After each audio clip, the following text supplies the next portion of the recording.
મહત્વના સમાચાર મળી રહ્યા છે। માધુપુરા ક્રિકેટ સટ્ટાકાંડમાં પોલીસની મોટી કાર્યવાહી। અત્યારે તો પોલીસ પ્રેસ કોન્ફરન્સ કરી રહી છે, સાંભળીએ।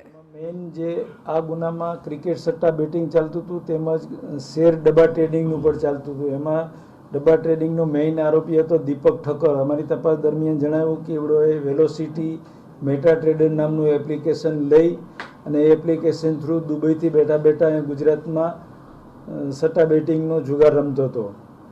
જે આધારે એને અટક કરવાનો બાકી હોય, જેથી એનું CRPC 70 મુજબનું અમે વોરંટ જે બહાર પાડવામાં આવેલું અને વોરંટ બહાર પડ્યા પછી પણ આરોપી એરેસ્ટ થયો નહીં, એટલે અમે એની LOC કરવામાં આવી। LOC કર્યા પછી આરોપીની રેડ કોર્નર નોટિસ અમે એનો પાસપોર્ટ મળી આવતા યુનાઇટેડ આરબ અમીરાતને મોકલી આપવામાં આવેલી। જે રેડ કોર્નર નોટિસ આધારે દુબઈ પોલીસે એને માર્ચમાં 2024માં એરેસ્ટ કરી અને એની કસ્ટડીમાં લીધેલો। ત્યારબાદ યુનાઇટેડ આરબ અમીરાત દ્વારા ભારત સરકાર સાથે જે સંધિ થયેલી પ્રત્યાર્પણ દરખાસ્તની એ અમારી પાસે મગાવવામાં આવી, જે ગુજરાત સરકારના ગૃહ વિભાગ દ્વારા તેમજ ભારતના ગૃહ મંત્રાલય અને વિદેશ મંત્રાલય મારફતે ઇન્ટરપોલને મોકલી આપવામાં આવેલી। જે આધારે દુબઈ પોલીસે આરોપીનો કબજો લેવા માટે 8 ઓગસ્ટના રોજ અત્રે જાણ કરતાં SMCની ટીમમાં એક DIG, એક DYSP અને એક PI ટીમ સાથે દુબઈ ગયેલા અને ત્યાંથી આજરોજ આરોપીનો કબજો લાવી અને કલાક 12:30 વાગે અટક કરવામાં આવેલ છે। સાહેબ, આનો રોલ શું છે આ ગુનાની અંદર અને કેવા પ્રકારનો આખો નેટવર્ક ચલાવતો હતો? આના નીચે કેટલા લોકો કામ કરતા હતા? એ આખો મામલો શું છે? આમાં 2 પ્રકારના આ જે અમે ડબ્બા ટ્રેડિંગનો ગુનો દાખલ કર્યો, એમાં ક્રિકેટ સટ્ટા બેટિંગ ચાલતું હતું। એમાં મેઇન હર્ષિલ જૈન ચલાવતો હતો એની મહાવીર એન્ટરપ્રાઇઝ નામની દુકાનમાં। ક્રિકેટ સટ્ટાની સાથે સાથે અમારી તપાસ દરમિયાન ડબ્બા ટ્રેડિંગ એટલે શેર બજારના જે ભાવ આવતા હતા એના ઉપર જુગાર રમી અને આ લોકો કરતા હતા। એમાં વેલોસિટી સર્વર, એમાં મેટા ટ્રેડર નામની એપ્લિકેશન એને દુબઈથી બનાવી અને અહીંયા અસંખ્ય ગ્રાહકો એની સાથે જોડી અને ગુજરાતમાં તેમજ આખા ઇન્ડિયામાં એ રીતનો ડબ્બા ટ્રેડિંગનો જુગાર રમાડતો હતો। અમારી તપાસ દરમિયાન 2 લાખ ઉપર એની ID ઉપર આ લોકો જુગાર રમતા હતા, એ તપાસ દરમિયાન જણાઈ આવેલ છે। ઈ કોણ ઓપરેટ કરતો? આ આરોપી કરતો?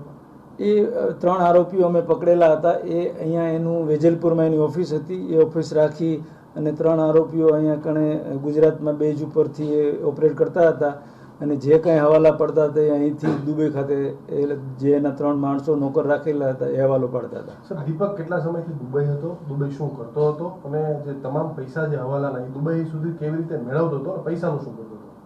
હાલ અમે અત્યારે 12:30 વાગે અટક કરેલ છે। તપાસ દરમિયાન એની વિગત આખી મળશે કે કઈ રીતે એ હવાલા પાડતો હતો, પરંતુ અમારી તપાસ દરમિયાન એ જાણવા મળેલ છે કે કોરોના પહેલાં એ દુબઈ ગયેલો હતો, વચ્ચે કોઈ સામાજિક કામ માટે પરત આવેલો અને પાછો જ્યારે ગુનો દાખલ થયો ત્યારે એની હાજરી દુબઈમાં હતી અને એની જે પાસપોર્ટની ડિટેલ મળી, જે આધારે અમારે રેડ કોર્નર કરવામાં આવી, એના આધારે દુબઈ પોલીસે એને એરેસ્ટ કરેલ છે। સર, આરોપીનું બેકગ્રાઉન્ડ શું છે? કેટલો અભ્યાસ કરેલો છે? કઈ રીતે આ વ્યવસાયમાં જોડાયો અને એની સાથે કોણ કોણ જોડાયેલું છે?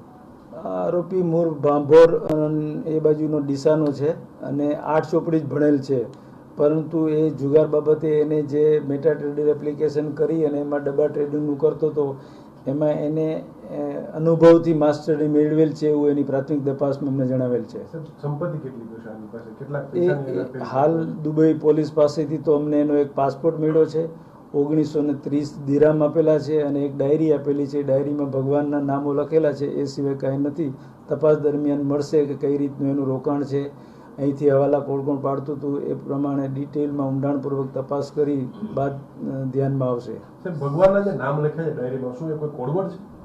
ના, એ પેલા શ્લોક લખતા હોય, મહાદેવાય ઓમ નમઃ શિવાય, નમો શિવાય, એ રીતની એની એક લેંગ્વેજમાં લખતો હોય છે।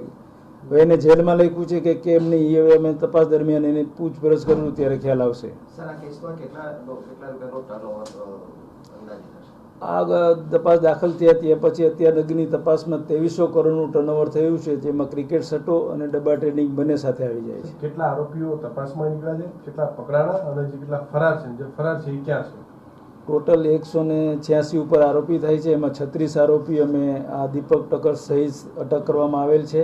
બાકીના જે આરોપીઓ છે એમાં અમિત મજેઠિયા છે, હર્ષિલ જૈન છે, એ સિવાય જે કંપનીઓ આ લોકોએ નામ ખોલી અને આરઓસીમાં રજીસ્ટર કરાવેલી એ તમામ કંપનીઓ આરોપી બતાવેલ છે અને એ તમામની તપાસ ચાલુ છે. સાહેબ આ આરોપી દીપકનું બેકગ્રાઉન્ડ પારિવારિક બેકગ્રાઉન્ડ શું છે? બધું ઘર પરિવાર ક્યાં છે અત્યારે? એનો પરિવાર દુબઈ ખાતે રહેતો હતો. મૂળ વતન એનું ડીસા છે અને બાકી તો ડિટેલ હવે પૂછપરછ કરશું ત્યારે ખ્યાલ આવશે. ઓકે. એનું નામ શું હતું? મેટા મેટા ટ્રેડર, ચલો Hindi velocity server MetaTrader. Hindi sir શોર્ટમાં અને એકદમ ખાલી મુદ્દા ઉપર મુદ્દા કેટલા કરોડનો આખો એ છે એના ઉપર. ઓકે.